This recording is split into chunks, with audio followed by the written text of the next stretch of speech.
Welcome to RCTV Telugu. నేను ప్రసాద్, చింతూరు మండలం, అల్లూరు సీతారామరాజు జిల్లా, కల్లేరు గ్రామంలో వచ్చినాం. ఈ ప్రాంతం అంతా ఆదివాసుల ప్రాంతం. ఈ ఈ ప్రాంతంలో గిరిజనేతరులు, ఈ హోటల్స్ అనే గిరిజనేతరులు అనుభవిస్తున్నటువంటి పరిస్థితి. బినామీలుగా ఆదివాసులు ఉన్నారు.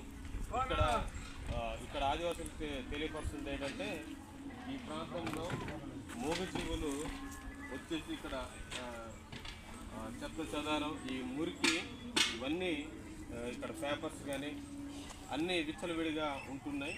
ఇవి ఒక దగ్గర పెట్టేసి కుండీలా ఏర్పాటు చేసేసి పెట్టమని చెప్పేసి వీలైతే ఇక్కడ గ్రామస్తులు ఇంత ముందుగానే మీటింగ్ పెట్టి వీళ్ళకి తెలియపరచడం జరిగింది. అయినా కూడా వీళ్ళేమి అటువంటి పనులు చేసినటువంటి పరిస్థితి లేదు. ఈ సమయంలో ఆర్సీటీవీ బృందం ప్రజలతో మాట్లాడే ప్రయత్నం చేద్దాం.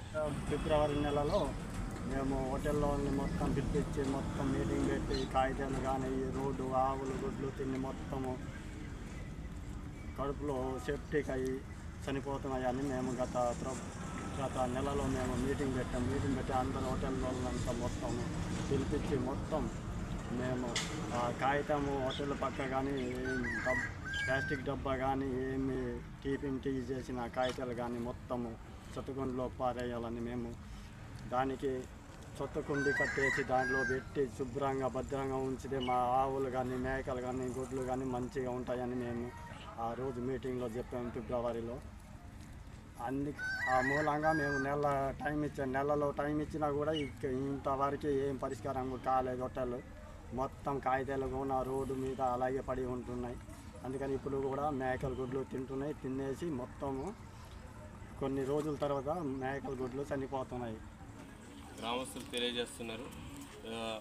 గత ఫిబ్రవరిలోనే మేము మీటింగ్ పెట్టి ఈ పరిసర ప్రాంతాలన్నీ చాలా శుభ్రంగా ఒక కుండీలా పెట్టేసి అక్కడే అన్ని చెత్త చెదారం పెట్టాలని చెప్పేసి మేము మీటింగ్ పెట్టి చెప్పాము. అయినా కూడా ఇక్కడ హోటల్స్ నడిపే వాళ్ళు అసలు పెట్టి కాల్చేటువంటి పని అయితే చేయట్లేదని చెప్పేసి గ్రామస్తులు అయితే తెలియజేయడం జరిగింది. దీని మీద అధికారులు ఇప్పటికైనా స్పందించి ఈ ప్రాంతాన్ని సురక్షితంగా శుభ్రంగా ఈ యొక్క మూగజీవులు చనిపోకుండా, మొన్ననే ఒక కార్యక్రమం జరిగిందన్నారు. ఇక్కడ రోడ్డు దగ్గర పడుకొని ఉంటే మూగజీవులు లారీ తొక్కేయడం జరిగిందని చెప్పేసి తెలియజేస్తున్నారు. ఇటువంటి చాలా జరుగుతున్నాయి. అయినా కూడా ఇక్కడ అసలు అధికారులు కూడా ఎవరు పట్టించుకోవట్లేదు అనేసి గ్రామస్తులు అయితే విన్నవించుకోవడం జరుగుతుంది. ఆర్సీటీవీ ప్రసాద్తో